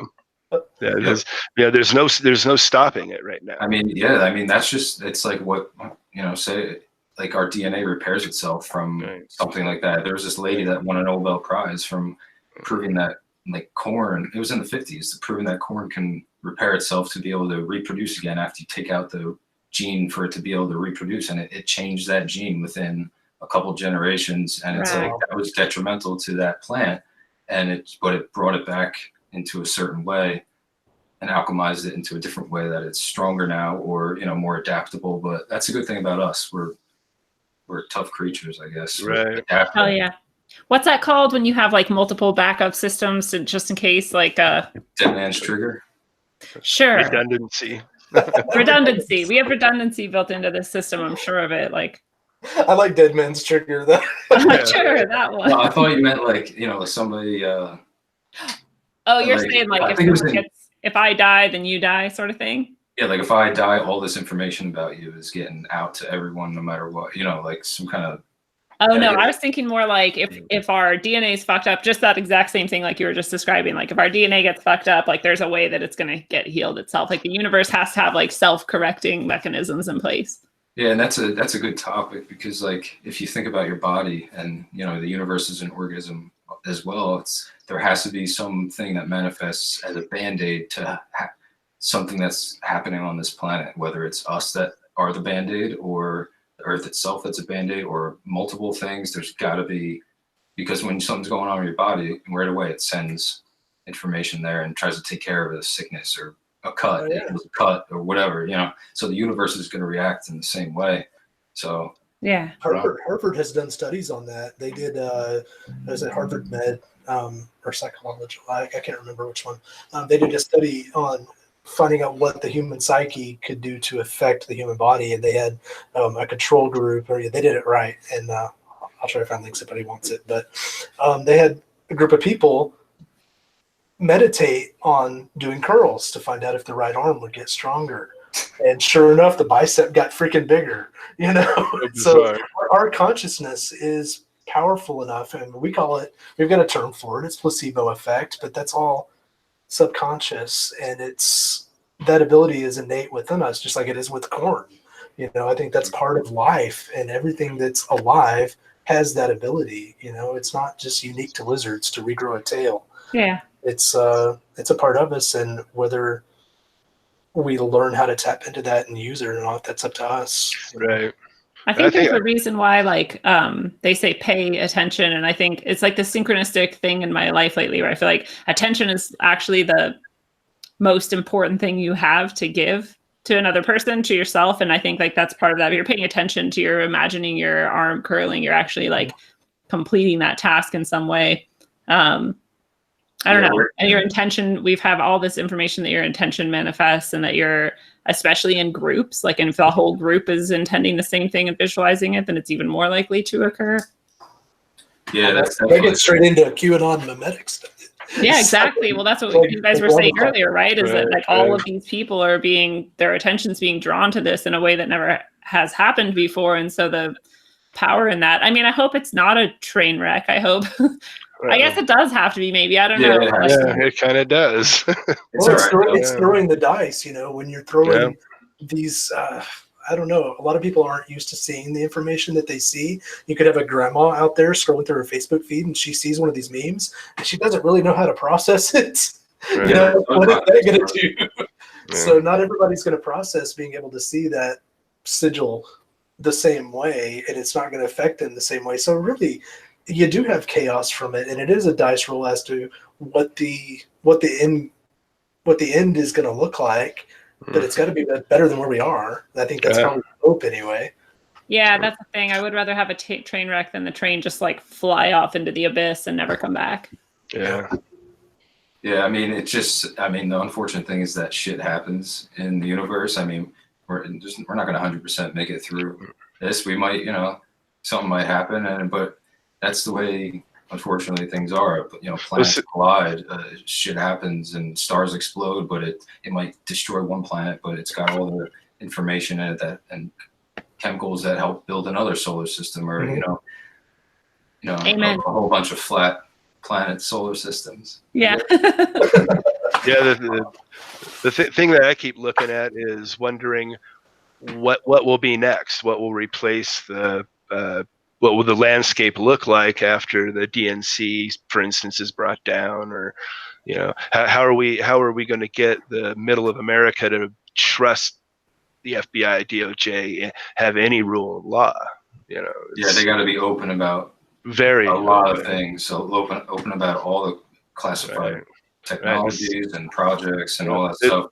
That's when we'll know some people are really, Yeah. I mean, hey, even then it could still be some agenda, but I mean. But wouldn't it be so cool to imagine this planet, like every government and every system was actually transparent? Oh God! Well, that's my favorite image of the universe or of the world that I've ever had. I love it. That's what. I don't know if you ever heard of Alex Collier, but he was a big dude in the UFO scene in the '90s and stuff. But yeah, he was like a contactee and stuff, and he just talks about this one society that supposedly he's in contact with. Whatever, do your own research, what you want to believe, but their society isn't a pyramid. It's holographic, like the universe. Like yes. a child's yep. They learn everything that there is to need to know since they're born. It's not one person or this group, 1% controlling all the information. It's everybody learns everything. The society builds greater in that way. Maybe that could happen. Probably not, but I mean, we'll see. If technologies are released, then it's like instantly the world changes in like a couple weeks. Like, deserts are not deserts anymore, stuff like that. I feel like, I don't know, that's a double-edged sword to me, brother, because I look at things like that we have in pop culture to reference for that type of society, and the first one that comes to mind is the Borg. Everyone knows everything, right? But it's a dystopian future. And it's like, what reason do you have to go on? You already know everything that there is to know. You already know where the end of your own existence lies. What reason do you have to go forward? One of the pushing things for humanity is that we don't know where we're going. And that's why we keep going. There's a song, it's about the climb or something like that. I know that there's an end to the road, but what I'm paying attention to is the road itself. So I totally understand what you're saying, and I have a similar idea earlier today, and because like if there was no mystery to life, then you had to have no reason to explore things in life, and so I see that what you're saying about that. But this would become, I think, more of like a, like the collective would be headed somewhere instead of every individual headed a billion trillion different ways. But if you remember, still have like a place to go and a shit to explore and mystery to discover. It'd just be like you have all of that energy into it going in one direction instead of like, do you know what I mean? Yeah, but remember, the Borg cannot defeat the Federation, so they can't be humans. So we're not going to be Borg, I hope. But like if you don't want to learn the information, well, we better stop the AI at this point then. All right. Collective. Data's cool. I like Data. Oh yeah, well, Data's cool, but he's an individual. He's unique. Yeah, that's what I like. Yeah. Oh, like Sophia, she's the first robot citizen or whatever. Yeah. That thing is not a she. No, it just looks like just looks like one. Yeah, it just looks like Audrey Hepburn creepily. Yeah, but like how she's a citizen. What's going on? Saudi Arabia now. So then I'm like, I don't know. That obviously happened for a reason. Like, I mean, maybe they're just being like janky and they're like, oh, we got a robot citizen. Like, look at us in 2019 or whatever. But I think it's more like they're setting the stage to get people to like accept some fucking AI bullshit. What do you guys think is the chance that Q is some sort of phenomena connected with AI? Oh, I wouldn't be surprised. Yeah. Yeah, I think it's NSA stuff, so that's certainly AI. Well, we definitely know that the NSA has the ability to build an AI that could do that, especially when it comes to building cryptic messages. What's better than doing that than a computer itself? Correct. Yeah, I'd rather have I guess it's not that bad of an AI. I mean, it's trying to take down some people that are chopping up kids and drinking their blood and shit. So Yeah. I mean, it's interesting. I don't know if anybody was ever into James Casbolt or Max Spears, but the making a citizen out of AI thing, I think, is about getting some kind of control over these AI entities by making them a person. They're subject to laws. And that's terrifying too, but I think that's what's going on. Yeah, right. Yeah. Well, this is blowing my mind because I just am like I'm a very one-sided, like AI is bad sort of person. But if there's an AI that is working to help, like you're saying, like take down these blood drinking assholes, then maybe there's some good AI. And then if AI are subjected to our laws, then maybe that wouldn't be good for this AI that's trying to help. Yeah. Are you? Is anybody familiar with Preston Nichols? I don't know. Sounds really familiar. He was involved in the Montauk Project. And, that's why. Yeah, and he's definitely a little out there, but he definitely knows his stuff. And he talks about how he somehow he got information or came in contact with his sound or with his frequencies that he does or whatever. He's saying that the middle of every galaxy is an AI that had to be created to help keep. I think it was a more positive thing, but take it with a grain of salt. But it's just interesting that I haven't thought about that in a while, but I remembered it, and that's just another aspect. Like, it's not necessarily good, necessarily bad. Just like every single thing, I could eat a peanut, and if I have peanut allergies, I'll die.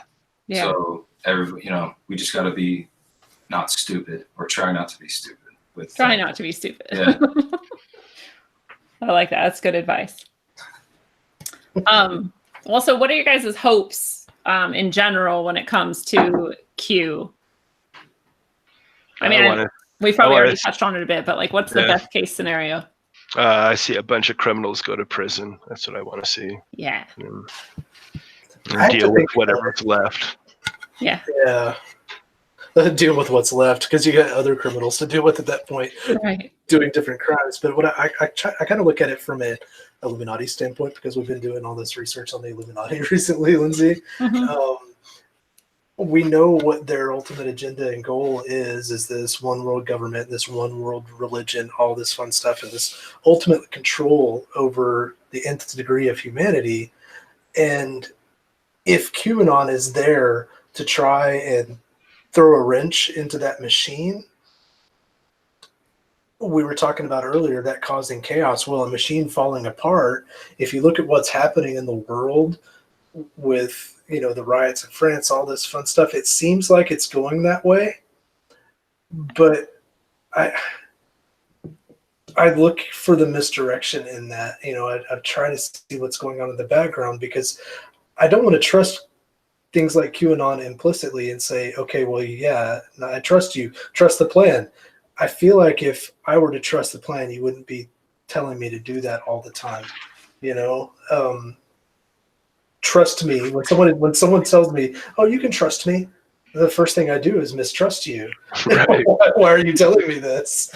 So I hope that what QAnon is showing us with these people going to jail and all this stuff is a good thing, but I've got to remain skeptical, because I know that the elite does not give up power, and maybe there's a schism within their hierarchy, or maybe there's another group coming in trying to wrest control from them, whatever. But I don't believe that, they're going to let just the people take over.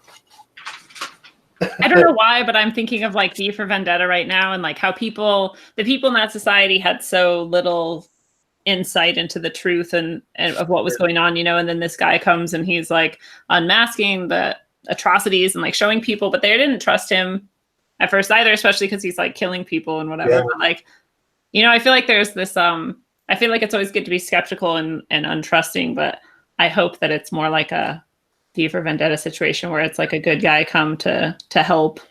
Saying, oh, this will hurt you for just a minute, but you'll like it in a second. Hang on.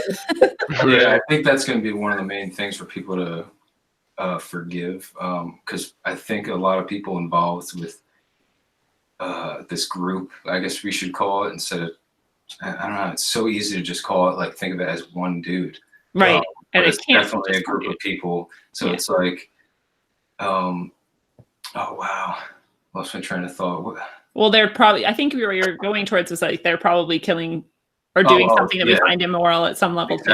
Exactly. Yeah. So it's a lot of them might be guilty themselves that have no choice but to, they might have chosen a different path 30 years ago to try to get this plan, because that term's been used in the military before, this plan to work, who knows, but it's going to be hard for people to forgive people that have done some shitty things. But I don't know. My hope is that it doesn't stop with people going to jail that have done bad things. Like, we need some people healed on this planet that with technology without paying for chemotherapy for the last 10 years of their lives. It's easily already proven science that can heal stuff. It can't stop at just these people, raping kids and sex rings and stuff like that. So we just gotta make sure it's, and I feel like we'll know, like, I don't know, I want disclosure of everything. That's what we need, everything, not just this, but I don't know. I like that vision connected with all of this. Kakeru, now I lost my train of thought. You talk about, the arresting of people. We've been kind of dropping that around all night, and that's been one of the big cries on the QAnon pages. I follow a couple on Twitter and a couple on Facebook, and I look at the Reddit once in a while. And it's, the arrests are coming, the arrests are coming. What does that look like? Because, if they go out and they start arresting, en masse, these huge swaths of public officials and famous people and all this stuff for these horrid crimes against humanity, what happens to society? Do they put us under martial law, etc.? Yeah. And if they do that, are we in like a Senator Palpatine situation where, all of a sudden one guy wrests control from the rest of the world? That's a good point, because there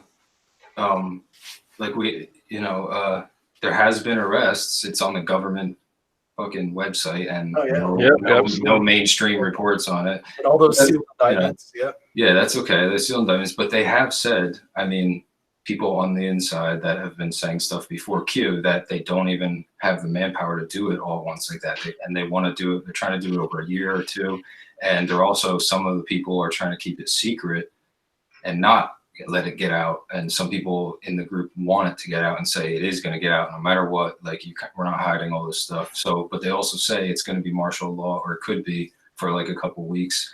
But when that happens, I suggest, because like that could also be a thing, once we get them under martial law, we'll just keep it there for fucking 2 years, and then we got to be definitely get out of your house if it's been whatever and they tell you to stay in there and it's been too long, because it could get weird. Yeah.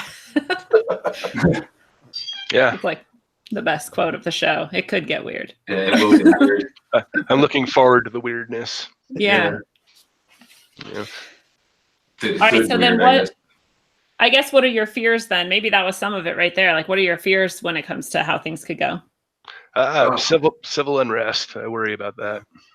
Yeah, especially like when you're talking about if they're going to declare martial law, or if people are going to get caught up in this narrative, like Trump is this evil Nazi dictator, fascist, like trying to take over the world or whatever, and that this, like, that could play in the wrong way and people could go nuts about that, I think. Yeah, they definitely already funded people like Antifa. They already have them ready to start doing some shit. I guarantee you they're going to be out on the streets if stuff happens. Right. They're going to be doing stuff, causing more, making it seem even crazier. But it's like, I don't know. It's like you could have that fear, but it's kind of something we all need to go through in a way. We can't. It's like the Brookings report with NASA was in like the 50s saying we can't handle the truth. They literally, they had somebody write a report about that, and it's like, I don't know. I think fuck that. We need it. No matter what. People are going to be upset. That's just people are already upset. To keep the truth from everyone else. Right. Exactly. Who assigned you to be the gatekeeper of knowledge? And who says just because it's painful for you to hear the truth that you shouldn't hear it? Like, I had these people criticize me at my work because I told my students that I was leaving at the end of the year, and my students are in a high poverty, like high trauma situation, and you're not supposed to tell traumatized kids that you're leaving them ahead of time, because then their abandonment circuitry like kicks in, and then they hate you for abandoning them. And I'm like, well, I'd rather them fucking get over that, like, with me, or before then I just like leave them at the last minute and then they have no time to process it and then I'm gone. Like that seems more fucked up. But I think people deserve to know the truth, even though it's going to hurt and be traumatic or hard to deal with. Like I'd rather go through that bullshit than play whatever stupid games to hide things. You know, that's a very small microcosm of this macrocosm, but like I think that's always going to be the right way to go. I feel like that emergency phone alert thing was definitely testing something out for what, you know, stuff like that. Like what, so they could like tell us like not to freak out or because I mean that's just the most efficient way these days. Unfortunately, everybody has a cell phone. How else are you what are you gonna like send a letter? I'm not watching TV. My TV's not on. So, but you know, so I'll see it on my cell phone. I don't know. Yep.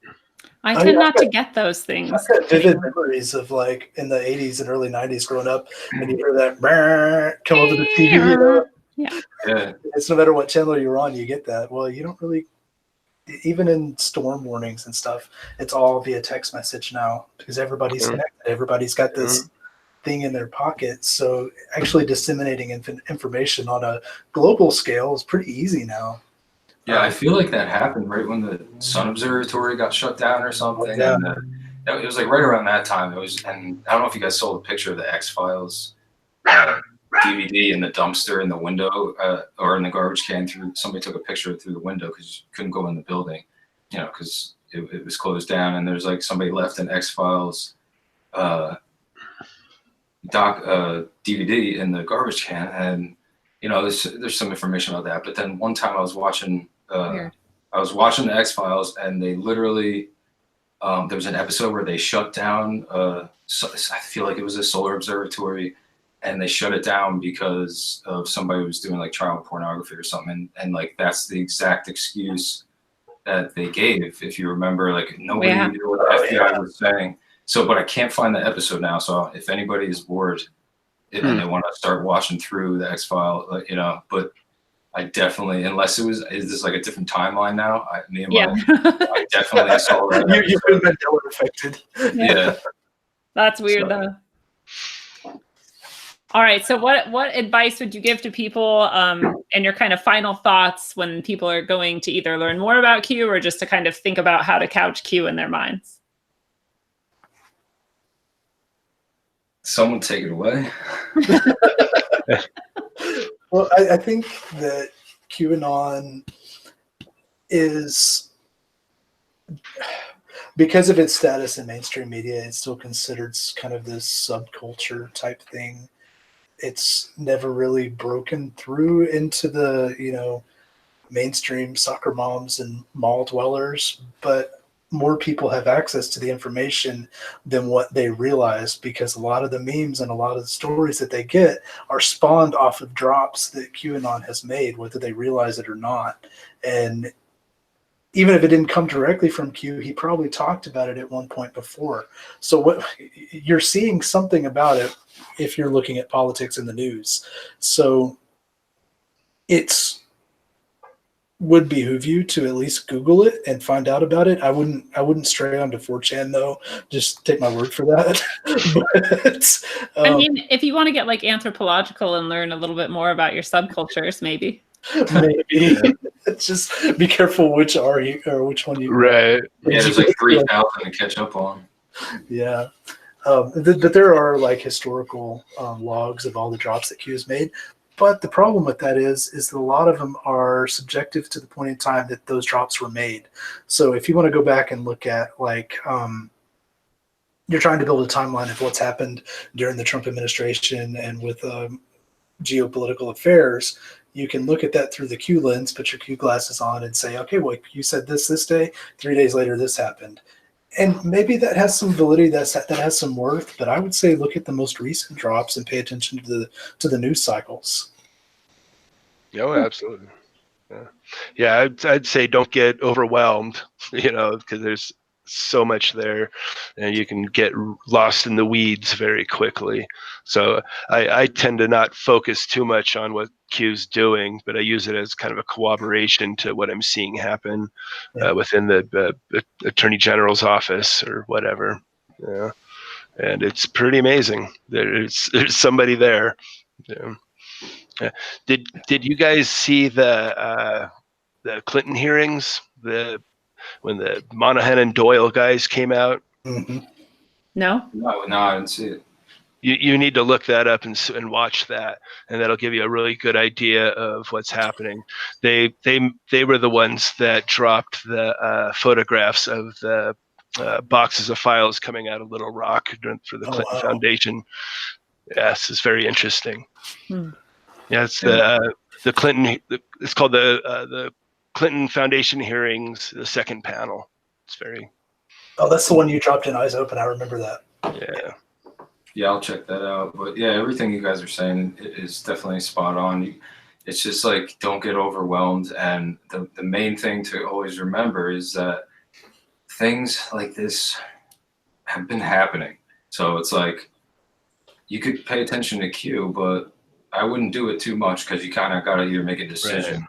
More, you can't just be 50. You could be 50. You could be whatever you want, 50-50. But don't spend too much time on it, because there's such a bigger story going on that we've all been, people in this field have been a part of before we even saw Q's first post or whatever. It's just like, got to do other research. Don't make one concrete decision on just what Q's saying. I mean, you can be all for it, what he's trying to do and what everybody else is trying to do on this planet, but definitely be grounded and do some other research, because a little bit of knowledge is very dangerous. And I don't even know. I only know a little bit about Q. There's people that follow that stuff and are able to follow it like crazy and have been from the beginning. And I just compare, like you said, I just compare it with other research that I know about, and then form opinions from there. And I'm just here watching the show, playing the game like everybody else. So. No, that's you have to be. I'm a member of a couple of groups in Facebook, and then I follow Jordan Sather on Twitter.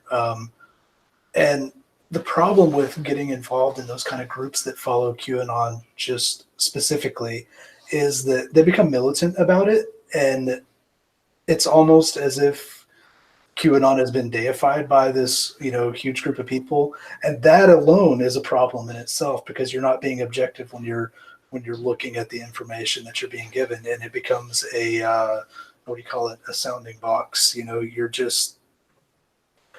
not hearing another side of the story, and you're not able to think about it objectively. And you're not being yourself. You're not doing a bunch of research or whatever, a bunch of things that pertain to yourself. You're giving your power to, like you said, a deified person, whether that be an idea or whatever. I mean, it can be an idea, because archetypes are big things and help people through the hero's journey and stuff like that. But at the same time, the reason they do all this psychological warfare is because they know we have an insane amount of power. They know this, and you can't be like, all right, Q, just save the world for me, or it's stuff like that. You got to participate. So I can't tell you how many times I've seen on those pages these big, huge posts. Oh, wait till you see what we post next. The arrests are coming.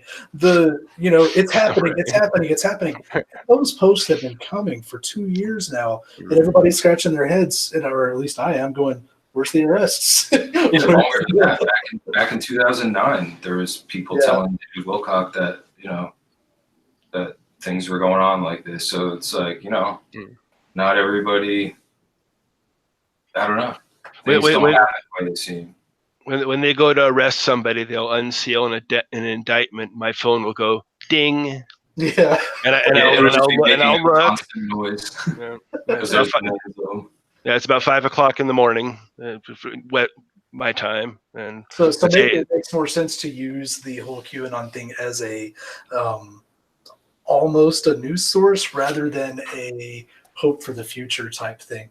It's going to let us know sort of what's happening, Nostradamus style, but you can't accurately predict the future on it. There's a very good map in there about where this is heading legally. This is going to climb all the way up into the State Department and into the executive branch of the Obama government, without a doubt. Oh, think yeah. so. Yeah.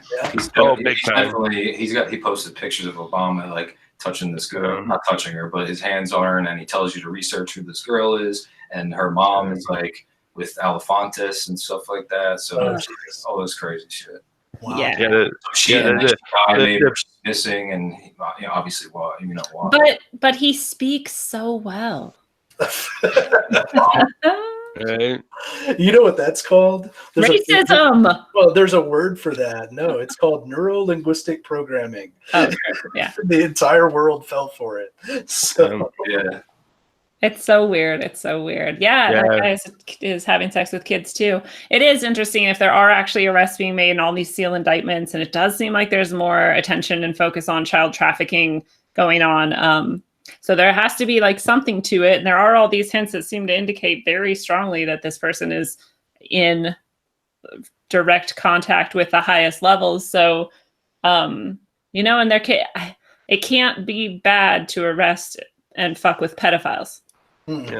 Yeah, but Monday or Tuesday, I'm guessing we're going to see a bunch of criminal referrals come out of the House. So yeah, that's good. And out of the Senate. I'm sorry. Yeah, it's a good thing. And I don't even know if Q has, because Q is like the top secret clearance for Department of Energy. Yeah. But that's not even the highest. There's like 35 levels above the president, and there's cosmic top secret. There's all this stuff. So he hasn't even been briefed. I don't even think yet on cosmic stuff yet. So doesn't even he's still stuck in whatever he knows so far. And I was watching a video of Pete Peterson, and he claims that it was either Trump. Yeah, I think he claims Trump called him and said, "Is the stuff that you talk about on Disclosure at the guy that runs that, is the stuff you talk about on Disclosure true?" And Pete said, "Yeah," or whatever. And he said, "All right, thank you. That's all I need to know." So that's just something that Pete had said. So just another indication that Trump doesn't know everything, and Q might not know everything either. So we just have to know that there's other people involved here than just these two guys, because I don't want to say Donald Trump's name every day of my life. Where your attention goes, your energy flows. So, you know what I mean? Got to focus on some other stuff, but Yeah, I like that thing you're saying too, as well, Kaihoro, about like being balanced and still being like, pay more attention to yourself and your life than you do to any of this stuff for sure. But it is interesting to look at it and to see where we might find some more truth and some more direction, I guess. I don't know. Yeah. Well, it can give you a hope for the future, and it can give you an idea of how to plan your life accordingly. And that's important, of course, You got to know whether you need to stockpile canned foods or not. But, you can't dwell on that either, What is it? I think it's in Proverbs. It says, "Give no thought for tomorrow takes care of itself." So, yeah, there is in a way, there's a lot of truth to that. Word. Well, I'm going to wrap it up here unless anybody wants to throw in any last burning desires about Q. We could just go on for hours. But we could talk endlessly because we've connected it to so many things already. I have to say, though, that nobody made a connection to Q from Star Trek yet, and I'm kind of sad. People did in the comment section. In the comment section, we got some Q shit going on. I love Q and Star Trek. Well, if you think about it, I love the parallels because Q has this, especially with what we've talked about tonight, because Q in Star Trek has this ability to basically build reality the exact way that he wants it and do anything. He's a god, basically. And look at what we talked about with what the Q zeitgeist has been able to do with, meme warfare and predicting the future, telling people what's going to happen, etc. You can draw some similarities. I don't think it's a mistake by any means that they chose the name Q for the account based on security clearances and then based on cultural references. There's even, I think Damien was saying in the chat earlier something about the original writer, I think it was of Matthew, went by the letter Q. Matthew and Luke or something, I think. Yeah, so, there's a lot of historical references to the number two, or to the letter as well. Rome was what, SPQR. I don't know, there's a lot there. And for, I don't know, I just find it interesting. Q is one of the most interesting characters on all of Star Trek because of his ability. And even if you watch all of Next Generation, he controls it from beginning to end, the first episode all the way to the very final episode. And he takes it all the way back around. It's this whole it's like a test for humanity. Snake eating itself thing. It's an Ouroboros. Ouroboros, yes. That's that how you say that? Maybe Ouroboros. I've been mispronouncing it forever. So. What do you think? It's called Ouroboros, but it's Ouroboros. Okay. I think it's Ouroboros, but I could also be saying it wrong. I don't know what's going on. I Dude, don't just either. pretend. I talk nonsense, okay? True. All right, well, fellow travelers of the path, it is a beautiful thing. And this has been your electric, concentric, analog dose of wisdom according to Claude. Claude, thank you for being here tonight. Very welcome. And Kaihoro, thank you for being here tonight. Thanks, it was great. Look forward to another one. Awesome. And according to Robert, Robert, thank you for being here tonight. Thank you. It was fun. Awesome. The worst enemies we have will always be inside of us. The hardest we will ever work is to work to better our true selves. And the easiest way for us to be tricked is for us to trick ourselves. Q might be real. He might be on our side. He might be helping to derail the most evil cabal of ultimate power the world has ever seen. And even if that's true, I'll still always remember that the most important savior I'll ever have is me. So don't make the mistake of putting your faith in the hero you see on the shiny white horse. Whether Donald Trump is playing 5D chess on our behalf or his own, or whether or not he's another good old boy, it will never matter. I will still be responsible for seeking truth, for spreading love, and for maintaining my wellness for myself and others. So until we know who Q is for sure and what it's all about, I hope you all travel well, aim for balance, and always look inside first.